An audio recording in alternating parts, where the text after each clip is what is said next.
Up next in the Quenta Silmarillion, we have Chapter 10 of the Sindar. Now, Sindar are the Grey Elves. Now, they are called that because they're living in the twilight of Middle-earth. At this point in time, we're going back in time, Valinor has light, Middle-earth does not. Really, the only light they have is the stars, while Valinor has the two trees, right? And this is during the captivity of Melkor. And we are told, and at the end of the first age of the chaining of Melkor, when all the earth had peace, and the glory of Valinor was at its noon, there came into the world Luthien, the only child of Thingol and Melian. Though Middle-earth lay, for the most part, in the sleep of Yavanna, in Beleriand, under the power of Melian, there was life and joy, and the bright stars shone as silver fires. And there in the forest of Neldoreth, Luthien was born, and the white flowers of Nifredil came forth to greet her as stars from the earth. She, of course, is the most beautiful of all the elves. Her descendants are many. We will meet them throughout this and throughout Lord of the Rings. These were not...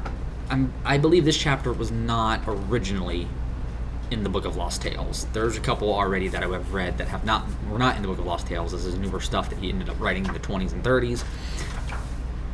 But Luthien was there from the beginning, originally just called Tenuviel. Of course, her father, Thingol, the Elf King, and Melian, who, as we remember, is a Maya, one of the angels. Specifically those angels that came to aid the Valar, or the Powers, who are the governing authority of Middle-earth at this time. And so, during this time, the dwarves awaken. Finally, they awaken. And it says here, two great cities are built in the Blue Mountains, Nogrod and Belagost. The word Nogrod sounds Russian to me. It kind of does when you think about it. And of course they mention in the Mountains of Mist, far away, there is Khazad-dûm, or the Door Elf, which later becomes Moria, the Black Pit. The elves call the dwarves the stunted people because the dwarves are smaller in stature than they are.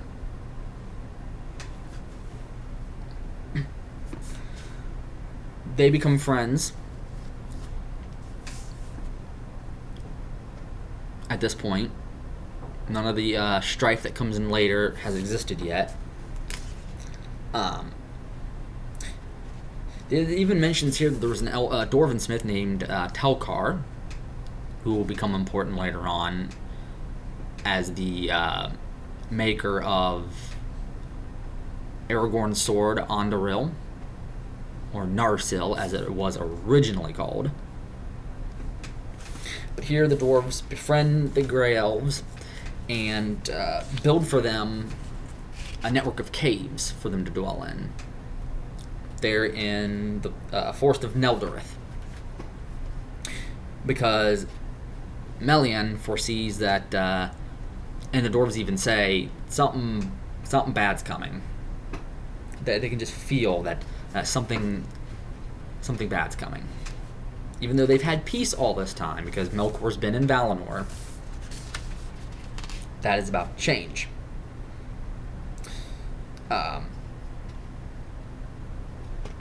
And then in this chapter we have the first battle of Beleriand, when Melkor finally does return, and sends the orcs out to attack the Grey Elves, and they have a little fight. And then at this point in time, some of those that had turned aside at the Great River and Mirkwood end up going, and some of them leave and go into Beleriand, and they become the Green Elves. They're called that because of their clothes.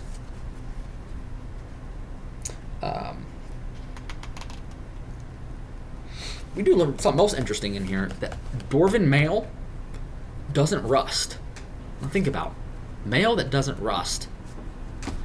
That is not something that I think we have in the real world ever have had, really.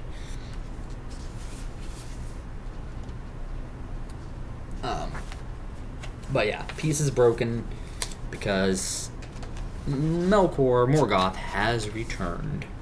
And it says in here that basically and Tolkien says this later on, that he puts a lot of his power into the world and goes out of him, and it becomes his own ring of power. So yes, Morgoth has a ring of power. And so